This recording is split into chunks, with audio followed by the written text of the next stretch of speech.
વિદ્યાર્થી મિત્રો, આજે આપણો છેલ્લો દિવસ ચેપ્ટર નંબર 1 સંચાલનનું સ્વરૂપ અને મહત્વ. આજે છેલ્લો દિવસ. અત્યાર સુધીના પિરિયડમાં લેક્ચર્સમાં આપણે શું ભણી ગયા? સાહેબ, સંચાલનનું સ્વરૂપ, મહત્વ, પતી ગયું. સંચાલન શું છે ખબર પડી ગઈ. ત્રણ સપાટીઓ ખબર પડી ગઈ. એમના કાર્યો ખબર પડી ગઈ. બધું જ ક્લિયર. સંચાલનના કાર્યો, આયોજન, વ્યવસ્થા તંત્ર, કર્મચારી વ્યવસ્થા, દોરવણી, અંકુશ ખબર પડી ગઈ. હવે એ બધા કાર્યો કરવાના ક્યાં? સંચાલનના કાર્ય વિસ્તારો, જેની ચર્ચા આજે પણ કરવાની છે, ગયા લેક્ચરમાં પણ કરી ચૂક્યા. અને એની ચર્ચામાં ગયા લેક્ચરમાં પણ કર્યા હતા. આજે જે કરવાનું છે એ બે માનવ સંસાધન સંચાલન, સંચાલનનું કાર્ય વિસ્તાર, અને બીજું છે ઉત્પાદન સંચાલન. તો આજે આ બે પતે એટલે આપણું ચેપ્ટર પૂરું. પણ આજનો જે લેક્ચર છે એમાં જોરદાર વસ્તુ ડિસ્કસ કરવાનો જે છે માનવ સંસાધન સંચાલનને લગતું. માનવ સંસાધન સંચાલન એટલે શું? એમાં શું કરવાનું શું સાહેબ? સાહેબ, જો આ કરતા આવડી ગયું ને તો કોઈ પણ ધંધાને કોઈ પણ ઊંચાઈએ પહોંચાડતા રોકી શકાય નહીં. આ એવું સંચાલન છે. જો ધંધાના, આપણી સંસ્થાના કર્મચારીઓને, કામદારોને સાચવતા આવડી જાય એટલે માનવ સંસાધન સંચાલન. અને જો એ આવડી જાય તો બીજું બધું સાચવવાની જરૂરત નથી ભાઈ. એ લોકોને સાચવો, બીજું બધું તો એ લોકો સાચવી લેશે. તો આખા વ્યવસ્થા તંત્રમાં, આખા ધંધામાં, આખી સંસ્થામાં શેને ધ્યાન આપવું જોઈએ? ફક્ત આને. એવું નથી કહેતું કે ફક્ત આને, બીજી ઘણી બધી બાબતો છે, પણ જો આને ધ્યાનમાં રાખો ને તો બીજું બધું સરળતાથી કામ થતું જાય. અને એટલા માટે એવું કહેવામાં આવે છે કર્મચારીઓ એકમની સજીવ મૂલ્યવાન મિલકતો છે. પહેલું જ વાક્ય લાલ અક્ષરથી લખેલું છે, કર્મચારીઓ એકમની સજીવ મૂલ્યવાન મિલકત. સજીવ મિલકત છે ભાઈ, સજીવ મિલકત. બીજી બધી મિલકતો તો નિર્જીવ છે. મકાન, યંત્રો, ફર્નિચર બધું કામનું છે, એમને પણ સાચવવું પડે છે. તો આ તો સજીવ મિલકત છે ભાઈ, અને એ પણ મૂલ્યવાન મિલકત. જો એવું સમજીને જોરદાર વ્યવસ્થા કરવામાં આવે લોકો માટે, બીજી બધી વ્યવસ્થા તમારા માટે જાતે થઈ જાય. એમાં કહેવાની જરૂરત ના પડે. આગળ જોઈએ. ધંધાની સફળતાનો આધાર કર્મચારીઓ પર રહેલો છે. ધંધામાં કામ કરતા કર્મચારીઓ પર રહેલો છે. આ શબ્દ મેં વાપર્યો છે, સંતોષી કર્મચારીઓ પર રહેલો છે. જો તમારા ધંધામાં તમારા કર્મચારીઓ સંતોષ અનુભવે, એમને પૂરેપૂરું સેટિસ્ફેક્શન મળી જાય, તો એ તમારા કામની વસ્તુ. ભાઈ, કર્મચારીઓ તો હોય જ, પણ જો સંતોષી કર્મચારી તમને મળી ગયા ને, તમારા ધંધાને આગળ વધતો કોઈ પણ રોકી શકે. એટલા માટે ધંધાની સફળતાનો આધાર શું? કર્મચારી. કયા? સંતોષી. આગળ જોઈએ. કર્મચારીઓની જરૂરિયાતો સંતોષવામાં આવે. કર્મચારીની જરૂરિયાતો સંતોષવામાં આવે. તેમને યોગ્ય વાતાવરણ પૂરું પાડવામાં આવે. કામ કરવા માટે મસ્ત છૂટ આપવામાં આવે. જે કરવું છે ઓકે, તમે કરો સાહેબ, ચિંતા ના કરશો. તમે કર્મચારીને કહો, એને જે સારું વાતાવરણ જોઈતું એમ મળી લેવું જોઈએ. યોગ્ય વાતાવરણ પૂરું પાડવામાં આવે તથા યોગ્ય કાળજી લેવામાં આવે તો ઉદ્દેશો સરળતાથી પાર પાડી શકાય છે. તો કર્મચારીને જે જોઈએ છે, જો એ વસ્તુ તમે આપી દીધી તો બીજા બધા ઉદ્દેશો પાર પાડવાનું કામ એકદમ સરળ થઈ જાય. અને જો કરતા આવડે ને, એને જ કહેવાય માનવ સંસાધન સંચાલન. એનાથી શું થાય? કર્મચારીની કાર્યક્ષમતા સ્વેચ્છાએ જ વધી જાય છે. જાતે જ કામ કરવાની ઈચ્છા થઈ જાય, જાતે જ જોરદાર કામ કરવાનું શરૂ કરી દે. સ્વેચ્છાએ. કહેવું ના પડે કે ભાઈ જોરદાર કામ કર. એ કરે જ, કારણ કે તમે એને સંતોષ આપ્યો. કર્મચારી સાચવી રહ્યા, એ કામ કરે ને કરે જ. હોય અમુક જણા તો એના માટે સાચવી લો, બાકી બધાને શું કરવાનું? સિમ્પલ. કર્મચારી સંચાલન, માનવ સંસાધન સંચાલન. ચલો, એનો અર્થ આપ્યો છે નીચે. એક વખત અર્થ વાંચી લઈએ.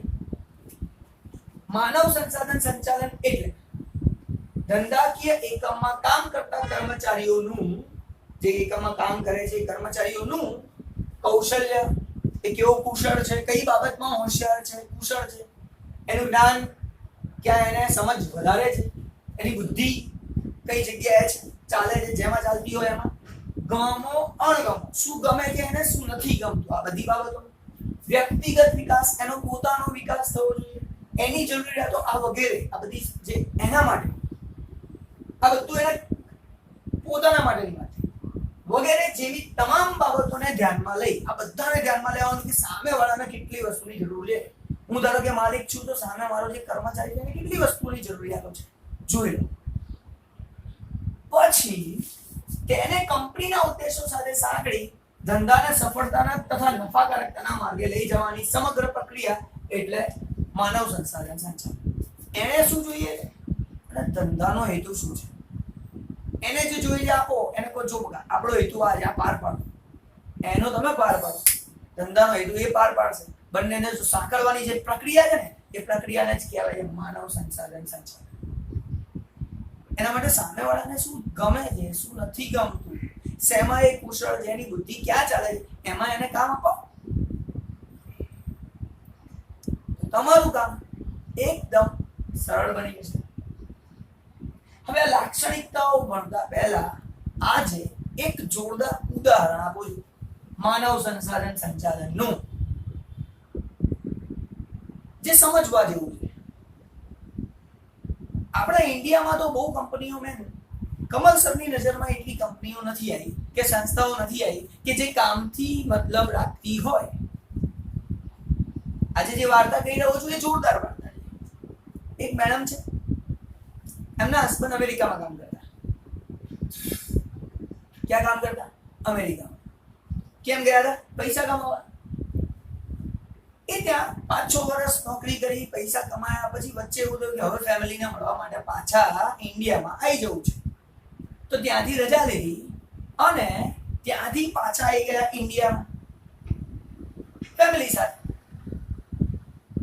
કારણ કે ફેમિલીને ત્યાં બોલાવવાનું એમણે કર્યું હતું, પણ ફેમિલી ત્યાં આવી શકે એવા બધા પાસ નહોતા થયા, વિઝા ને બધું મળ્યું નહોતું, એટલે બોલાવી શકતા નહોતા. તો એ પોતે આવી ગયા. ત્યાં કીધું કે હું અત્યારે થોડું 3-1 મહિના રજા લઈને જતો આવું છું.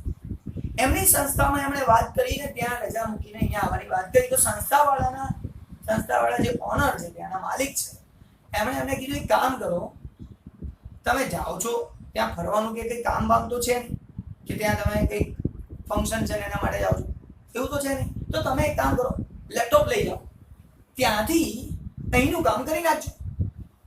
એટલે કે આ વાત તો સાચી છે, આમ બી ત્યાં કંઈ ફંક્શન નથી કે હું બીજી હોઈશ તો કામ નહીં કરી શકું. લઈ જાઉં છું. લેપટોપ લઈને આવ્યા, અહીંયાથી કામ કર્યું. હવે વિચારજો, કામ ક્યાંથી કર્યું? ઇન્ડિયામાંથી. તો પણ એમનો પગાર ત્યાં ચાલે, ત્યાંથી એમના ખાતામાં ડોલરનો પગાર જમા થઈ જાય. આવું 3 મહિના થયું, એમને રજાનો દિવસ પતી ગયા. પછી એમણે નક્કી કર્યું કે હવે 5-6 વર્ષ તો રહ્યા છે, કમાયું છે, હવે અહીંયા જ ક્યાંક ઇન્ડિયામાં સારી નોકરી શોધીને રહી જઈએ છે. નથી જવું અમેરિકા પાછું, ફેમિલી સાથે રહેવું છે, મજા લેવી છે. તો એમણે એમના જે ઓનર છે, કંપનીના જે માલિક હતા, જે ડાયરેક્ટર્સ હતા, એમણે મેલ કરીને વાત કરી દીધી કે હવે મારી ઇન્ડિયામાંથી પાછા આવવાની ઈચ્છા ઓછી થાય છે, કારણ કે અહીંયા કંપનીમાં અહીંયા હું ક્યાંક શોધી રહ્યો છું બીજી કંપની, અને ઇન્ડિયામાં સેટલ થવું છે, મારે બહાર જવું નથી. પૈસા કમાવા આવે તો એ થઈ ગયું છે, એટલે હવે વધારે પૈસાને શું કરીશ, ફેમિલી રહેવું, જોડે રહેવું જરૂરી લાગે છે. તમે વિચારજો કે સામેવાળા શું વિચારતા હશે, એમનું માનવ સંસાધન સંચાલન કેવું. 5-6 વર્ષ જે વ્યક્તિએ તમારે ત્યાં નોકરી કરી એટલે એ વ્યક્તિ કેવો છે તો ખબર હોય જ એમને. અને બીજી એ પણ ખબર હોય કે 3 મહિના અહીંયા આવ્યા પછી બી જે એમણે કામ કરીને આપ્યું એ બી એમને ખબર હતી. તો એમને એમનું કામ ગમતું હશે. શું ઓફર આપી હશે ખબર છે? વિચારી શકો શું ઓફર આપી હશે. એમને એવું કીધું તમે ઇન્ડિયામાં રહો, જે રીતે 3 મહિના કામ કર્યું છે એવી જ રીતે તમે કામ કરતા રહો, અમે તમને બધા ડોક્યુમેન્ટ્સ આપતા રહીશું, દરેક ઇન્ફોર્મેશન માહિતી આપતા રહીશું, એ પ્રમાણે તમે ત્યાંથી કામ કરો, તમારો પગાર અમે જે છે એ ચાલુ રાખવાના છીએ. જો તમને એક્સેપ્ટ હોય તો તમે એ રીતે કામ ચાલુ રાખો. કેમ ખબર છે? એમને કામથી મતલબ હતો. સામેવાળો વ્યક્તિ એમના ત્યાં નથી કામ કરતો, ઘરેથી કામ કરે છે, ઇન્ડિયામાંથી કરે છે, ત્યાં નથી, એનાથી એમને કોઈ મતલબ નથી. એમનું કામ જોરદાર થઈ રહ્યું છે ને, એમને એનાથી મતલબ. અને માટે આ ઓફર આપી. હવે તમે વિચારો, એ ગયા હતા કેમ? પૈસા કમાવા. હવે એ જ પૈસામાં ઘટાડો થયા વગર, પગારમાં ઘટાડો થયા વગર જો ફેમિલી સાથે રહીને ઇન્ડિયામાં ડોલરમાં સેલરી મેળવતા હોય, તેમને વાંધો ક્યાં છે? એમને ઓફરને સ્વીકારી અને આજે 4 વર્ષ થયા છે. 4 વર્ષમાં એ ત્યાં જ નોકરી કરે છે. એ જ રૂલ્સ રેગ્યુલેશન જે ત્યાં છે એ જ એમને અહીંયા એપ્લિકેબલ. ત્યાં ઇન્ક્રીમેન્ટ મળતું હતું એવું જ ઇન્ક્રીમેન્ટ અહીંયા ડોલરમાં પેમેન્ટ થતું હતું, ડોલરમાં જ થાય છે. કન્વર્ઝન કરીને ફેરવીને અહીંયા રૂપિયામાં પૈસા લેવામાં આવે છે. પણ એમના ખાતામાં તો ડોલરમાં જ પૈસા આવે છે, પગાર ડોલરમાં જ આવે છે, દર મહિને આવી જાય. એ લોકો એવું નહોતું વિચાર્યું કે આ માણસ અહીંયા કેટલા કલાક આપે છે. એમને કલાકથી મહત્વ નથી, એમને કામથી મહત્વ છે. અને આ વ્યક્તિને એક ફાયદો થયો, અમેરિકા ઘરથી દૂર રહેવાની જરૂર નથી ને અમેરિકામાંથી પગાર લેવાનો છે. એ સંસ્થાનું શું છે? માનવ સંસાધન સંચાલન જોરદાર છે. એમને સારા કર્મચારીને સાચવતા આવડે છે. કર્મચારીના કલાક લઈને શું કરવું? ગૂગલની પણ દરેકને ખબર હશે કે ગૂગલ વાળાને પણ કામ સોંપવામાં આવે છે. એ કામથી એને મતલબ છે, ક્યાંથી કરો છો એને મતલબ નથી. ગૂગલ કંપનીમાં કામ કરતા કર્મચારીઓ માટે પણ આ વસ્તુ છે. એમને કામથી મતલબ છે. અમુક ઇન્ડિયાના લોકો બી હોય છે, એવું કહે છે અમને કામથી જ મતલબ છે, તમે કામ કરી નાખો પછી તમે છૂટા. એટલે ભલા માણસ, અહીંયા તમે કામ કેટલું આપો ખબર છે? પેલું 8 કલાકનું ધારો કે હોય ને તો એનું કામ જ 10 કલાકમાં પૂરું થાય એવું હોય. પછી તો અમને તો કામથી મતલબ છે, તમારું કામ પૂરું ના થાય તમે શું કરીએ? એવું કરીને અહીંયા ઊભા રહી જાય. જ્યારે એ લોકો એવું નથી. એ લોકોને જે કામ 8 કલાકમાં થતું હોય, સામાન્ય રીતે જે કામ 8 કલાકમાં થતું હોય એના માટે એ લોકો 10 કલાક આપે. જે વ્યક્તિ ઝડપથી 6 કલાકમાં પતાવી દે, તેનો 2 કલાક બચ્યા તો એના છે, એને જવું હોય તો જાય, એનાથી એ લોકોને મતલબ નથી. આ ગૂગલની પરિસ્થિતિ પણ તમને ખબર છે, ઘણા બધાને ખબર હશે કે ગૂગલમાં કર્મચારીઓ કેવી રીતે કામ કરે છે. અને આપણે એક બીજું એક્ઝામ્પલ જે તો લાઈવ છે, જોડે છે, મારા અનુભવની વાત છે, મારી સામેની વાત છે કે આ વ્યક્તિ અમેરિકામાંથી પગાર મેળવે છે, કામ અહીંયાથી કરે છે, એ લોકોને કામથી મતલબ છે. અને લોડ એવો નહીં. એ લોકોને ખબર છે કે કેટલું કામ કેટલા સમયમાં થાય ને એટલું જ કામ એટલા સમય માટે આપે. અને સમય બચે એવી રીતે આપે. સમય પૂરેપૂરો વસૂલ જ કરી લેવો જોઈએ ને. ઇન્ડિયામાં ઘણા બધા લોકો એવા છે, જો પગાર આપે તો વસૂલ જ કરી નાખવું. જો વસૂલ કરવાની ભાવના રહેશે ને તો એ માનવ સંસાધન સંચાલન નથી. માનવને સાચવતા આવડવું જોઈએ. એ બહુ મહત્વની વસ્તુ છે, જેનું ઉદાહરણ મેં તમને અત્યારે આપ્યું છે. એ છે માનવ સંસાધન સંચાલન. ઇન્ડિયામાં એ કંપનીઓ એટલી અવેલેબલ નથી જેવું નથી કહેતો. હું એક કંપનીમાં પહેલા કામ કરતો હતો, ત્યાં એક વસ્તુ જોરદાર સારી હતી. હું 10 દિવસની રજા લઉં ને સળંગ, તો પણ મારો પગારમાંથી 1 પણ રૂપિયો કપાતો નહોતો. ક્યારે નહીં. 3 વર્ષ નોકરી કરી, 3 વર્ષમાં એકેય વખત રજાનો પગાર કપાયો હોય ને? નેવર. એ લોકોને પણ કામથી મતલબ હતું. વ્યક્તિ સારો છે અને કામ બરાબર કરે છે, ઓકે, એમનું કામ અટકતું નથી, તો રજા લીધી તો શું વાંધો? 1 રૂપિયો કપાયો નથી. તો ઇન્ડિયામાં પણ છે, મને મળેલો છે, પણ એક જ, બીજું કોઈ મારા ધ્યાનમાં છે નહીં. તો હશે, ઘણા બધા હશે, પણ ઓછા. બાકી મેક્સિમમ તો વસૂલ કરવા માટે જ છે. અને વસૂલ કરવાની ભાવના એ માનવ સંસાધન સંચાલન નથી, સાચવવાની ભાવના માનવ સંસાધન સંચાલન છે. અને જો એ કરતા આવડી જાય તો તમારી સંસ્થાને આગળ વધતા કોઈ પણ રોકી શકવાનો નથી. હવે ચર્ચા કરું છું આગળ લાક્ષણિકતાઓ. શું છે માનવ સંસાધન સંચાલનની લાક્ષણિકતાઓ? જોઈએ. માનવ સંસાધન સંચાલનમાં કર્મચારીઓની ભરતી, તાલીમ આપવી, બઢતી, એને આગળ વધારો, દોરવણી, કેવી રીતે કામ કરવું વગેરેનો સમાવેશ થાય છે. આ બધી બાબતોનો એનો સમાવેશ થાય છે. માનવ સંસાધન સંચાલનમાં કર્મચારીઓના વ્યક્તિગત ધ્યેયને સાંકળી કંપનીના ધ્યેયને સિદ્ધ કરવામાં આવે છે. વિચારો, હમણાં જેને ઉદાહરણ આપ્યું એમાં, એ ઉદાહરણમાં શું હતું? એનો વ્યક્તિગત ધ્યેય છે કે ઇન્ડિયામાં રહેવું. એને પોતાના ધ્યેય સાથે સાંકળી લીધો, એમનું કામ કરાવવાનું, ત્યાંથી કરે ત્યાં જઈને કરે, કોઈ ફરક નથી પડતો. પગાર આપો પૂરો, વધારો આપો, જે થાય છે સાંકળીને એમનો વ્યક્તિગત ધ્યેય અને કંપનીનો ધ્યેય સાંકળીને કામ કરવામાં આવે છે. એ માનવ સંસાધન સંચાલન છે. માનવ સંસાધન સંચાલનનું મૂળ કાર્ય કર્મચારીઓને અમૂલ્ય મિલકત તરીકે સાચવવું. શું છે? કર્મચારીઓ અમૂલ્ય મિલકત છે એમ કરીને સાચવવું એટલે માનવ સંસાધન સંચાલન કહેવાય. કર્મચારીને યોગ્ય તાલીમ આપીને એને તાલીમ આપો, તેના વિકાસના પ્રયત્નો કરવામાં આવે છે. એને તાલીમ આપો, એનો વિકાસનો પ્રયત્ન કરો, માનવ સંસાધન સંચાલન છે. કર્મચારીના કામનું મૂલ્યાંકન કરી, એનું કામ જુઓ, કેવું કામ કરે છે એનું કામ જુઓ, એનું મૂલ્યાંકન કરી તેને યોગ્ય સ્થાન આપવામાં આવે છે.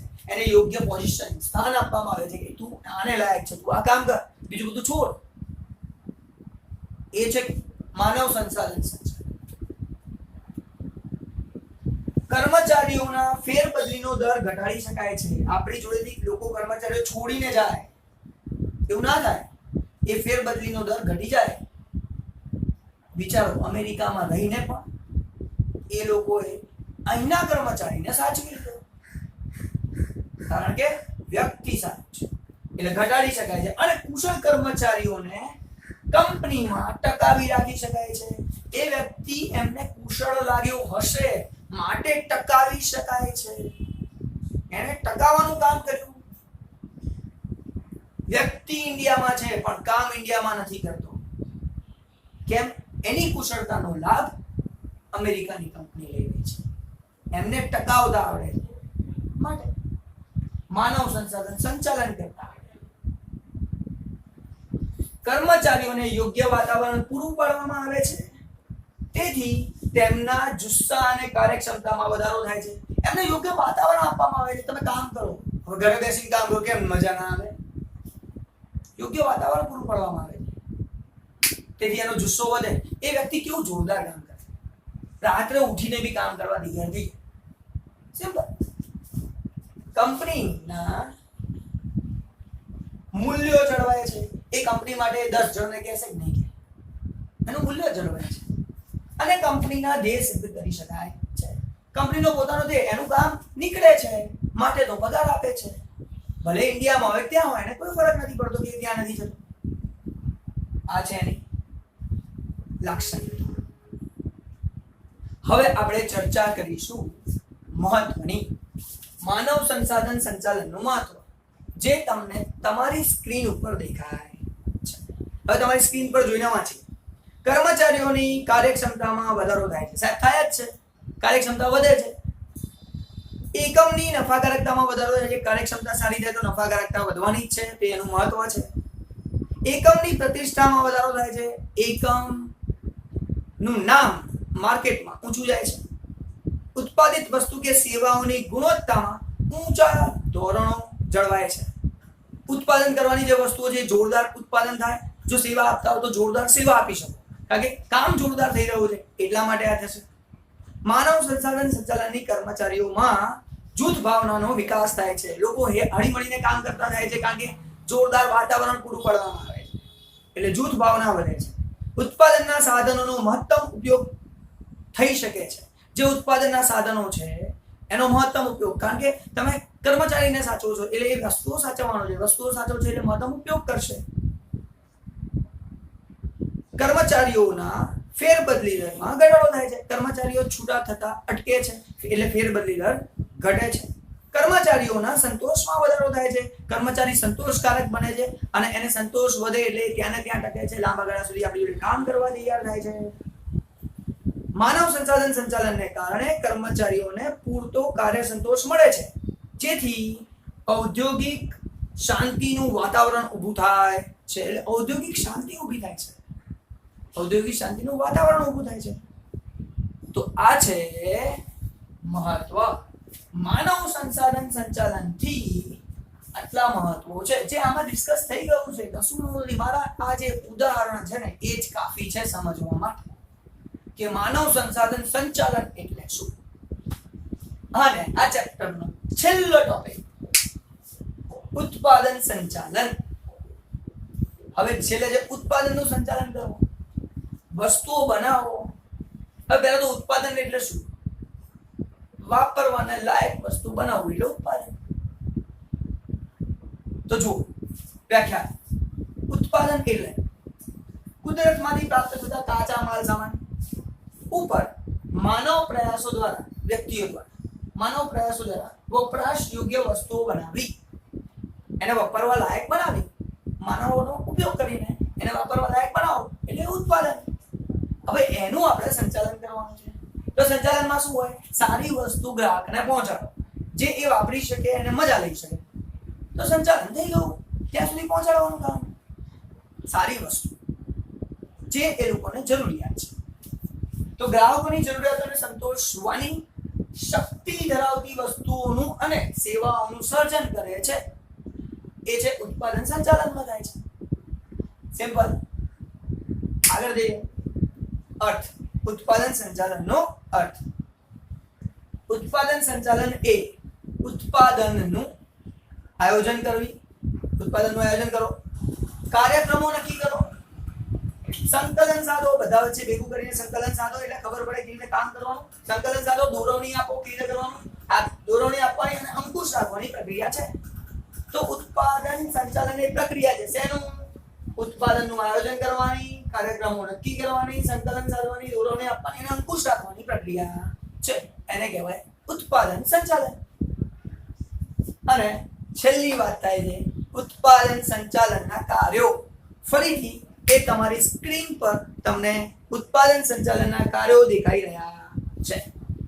તો ઉત્પાદન સંચાલનના કાર્યો. પહેલું, ઉત્પાદન આયોજન કરવું. સાહેબ એમાં ઉત્પાદન કેટલું કરવાનું એનું આયોજન કરવાનું છે. બીજું, ઉત્પાદન સંશોધન કરવું. કઈ વસ્તુ બનાવી છે એનું સંશોધન કરવાનું. વસ્તુ વિકાસ તેમજ પેદાશ મિશ્રની પસંદગી કરવી.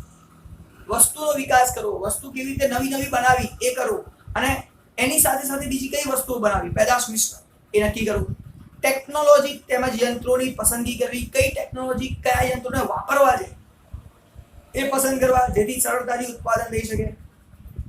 ધંધાના સ્થાનની પસંદગી તેમજ વિન્યાસનો નિર્ણય કરવો. એટલે ધંધાનું સ્થાન ક્યાં રાખવું છે જેથી આપણે ફટાફટ એક જગ્યાએથી બીજી જગ્યાએ માલ પહોંચાડી શકીએ, ઉત્પાદન કરી શકીએ. તે માલ સામગ્રી તેમજ ઉત્પાદન માટે અન્ય જરૂરિયાતોનો અંદાજ મેળવવો. માલ સામાન માટેના નિર્ણયો લેવા, ઉત્પાદન માટેના અન્ય જરૂરિયાતો કઈ કઈ છે એનો અંદાજ મેળવી લેવો. ઉત્પાદનનો અંકુશ રાખવો, ઉત્પાદન કરતી વખતે ધ્યાન રાખવું, બગાડ ના થાય. તમે માનવોને સાચવો એટલે આ બધું જાતે માનવો સાચવી. ગુણવત્તા અંકુશ જાળવવો એટલે ગુણવત્તા એ પ્રમાણેની જાળવી રાખવી, વસ્તુ એવી જ બનવી જોઈએ. તો એ ઉત્પાદન સંચાલનનું કામ છે. ખર્ચ અથવા પડતર અંકુશ. વસ્તુનો ખર્ચો ઓછો થાય, પડતર ઓછી પડે એવું કરવું. તેમજ ઉત્પાદનની જાળવણી, ઉત્પાદન સારી રીતે થવું જોઈએ અને વૃદ્ધિ થાય તે પ્રકારના કાર્યો કરવા જોઈએ. ઉત્પાદનમાં વધારો થાય એવું કાર્ય કરવું જોઈએ. ઉત્પાદનમાં વૈવિધ્યકરણ અને સરળીકરણ દાખલ કરવું. એટલે ઉત્પાદન નવી નવી રીતે થઈ શકે અને સરળતાથી થઈ શકે એવું કંઈક નવું લાવો. આ છે ઉત્પાદનના કાર્યો. એટલે કે ઉત્પાદન સંચાલનમાં આ બધું ધ્યાન રાખવામાં આવે. ટૂંકમાં માનવોને સાચવવાને તો બીજું બધું જાતે માનવ સાચવી આ બધું કરશે કોણ? માનવ જ. તો આનું સંચાલન કરો એટલે બાકી બધું જાતે થઈ જાય. હા, આમાં કરવાનું શું હોય આપણને ખબર હોવી જોઈએ કે ઉત્પાદન કરવા માટેની બધી વ્યવસ્થા કરવી એટલે ઉત્પાદન કાર્યો. તો અહીંયા આપણું ચેપ્ટર 100% પૂરું. મળીએ નેક્સ્ટ લેક્ચરમાં નવું છે બાય.